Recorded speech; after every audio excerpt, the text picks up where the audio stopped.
This is the third screencast for Chapter 5 and 6, and we're just continuing along looking at biomes. So for this one here, I'm not going to spend a whole lot of time.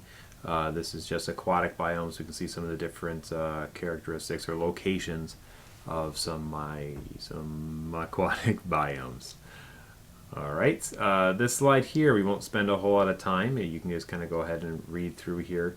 The one thing we'll just kind of mention here is we have this Benthos or benthic is a location where you can have some bottom dwellers, and we'll take a look at these guys here later on. Maybe if the slide will move forward, it's thinking right now. There we go.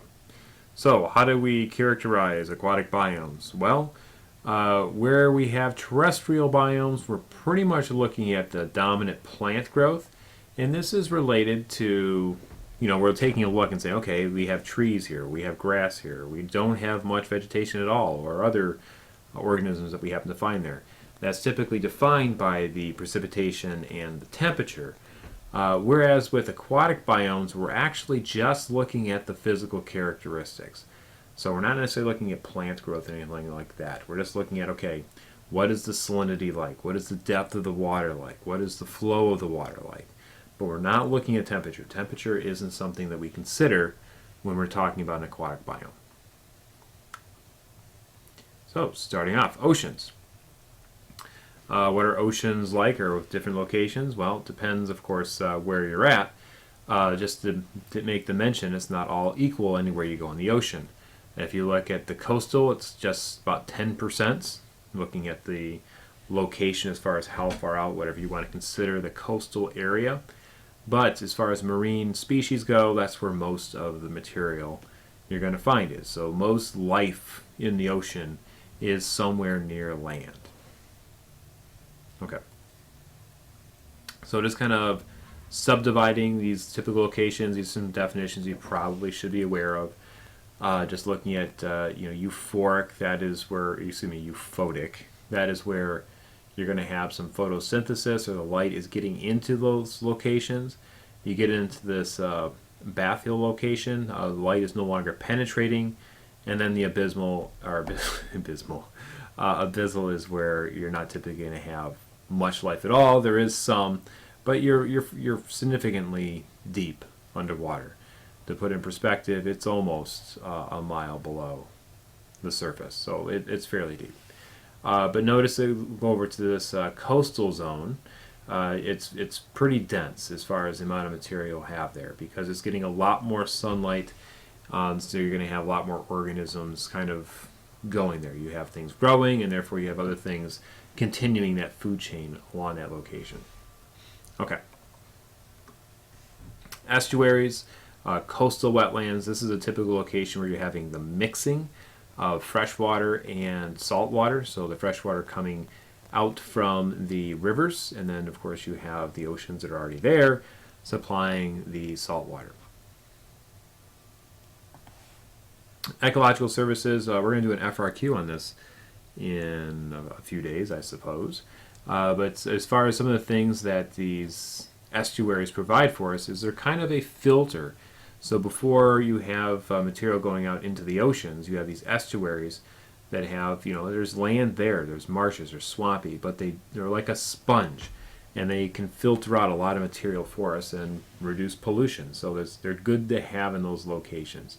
They also help slow down surge waters going out into the ocean, and then it's also the other way around. When you have surge waters coming in from storms, it slows that down for us as well.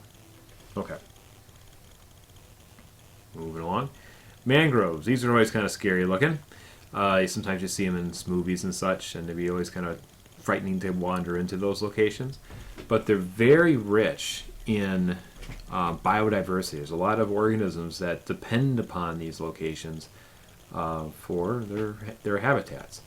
And they're typically being removed because, as far as bringing boats in and such, they're not a real easily navigable location. So if you want a beachfront house, or you just want to gain access to the land, many times these locations are being removed. So they're somewhat of a threatened location, sometimes a hot spot. Intertidal zones is something you would probably know of. It's a location where you're having tides, the ocean's coming in, the ocean's going out. But sometimes a little bit, maybe not confusing, is you're only going to find tidal zones in oceans. You're not going to find them in lakes because there's just not enough water to be affected by the gravitational pull of the moon. Moving along, intertidal zones. These are really brutal environments. Because of the changing of the tides, you have to be able to tolerate a very dry and high exposure to the sun, just living in sand locations, and then being flooded twice a day, or depending how far up on land you are.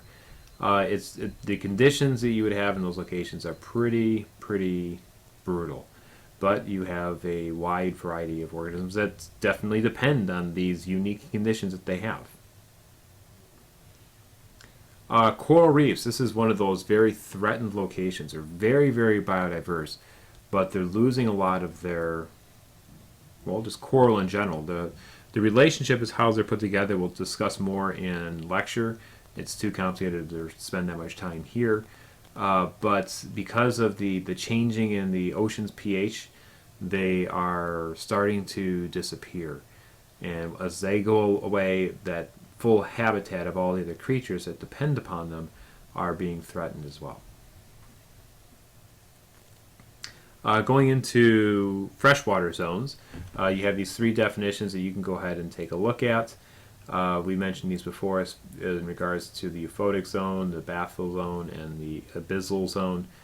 Not much to mention outside of what we've already discussed. The one thing we will mention in regards to if you're looking at a lake, and you can again just make sure you know the difference between these terms because you'll probably see it on a test. Just saying. And again, you can take a look at those on your own. One of the things that we see definitely a lot of in Michigan and all over anywhere you have coastal waters or inland lakes is sometimes this looks like a great lawn, almost like a golf course. But this is not grass. This is algae. This is an algae bloom, and it is a result of too much nitrogen and or phosphorus gaining access to this waterway, and you get eutrophication, in which you have a lot of algae growth, but then you also have decay, in which you're going to be using up the oxygen, and it's no longer going to be or continue to be a viable location for life. So two terms that go along with that. Oligotrophic means that it's kind of usually a new lake. There's not a lot of nutrients out there, so you don't have much growth. So if you have like a spring-fed lake and you don't have a lot of settling in there, you may not have a lot of nutrients for plant life, and there's not much else going on there as well. You could have a eutrophic lake in which you just have normal conditions, no big deal. But then you can have a cultural eutrophic lake in which you're having too much material being added, as we mentioned before. And this is actually that last slide. So cultural eutrophic means it's anthropogenic usually, in which you're having humans adding too much material to a lake, and it's typically it's in the process of filling. If you start putting a lot of this material out there, it's going to continue to increase with organic material, and eventually it'll just become a wetlands. Okay, that is the last slide. Double check here. It is the last slide of chapter 5 and 6.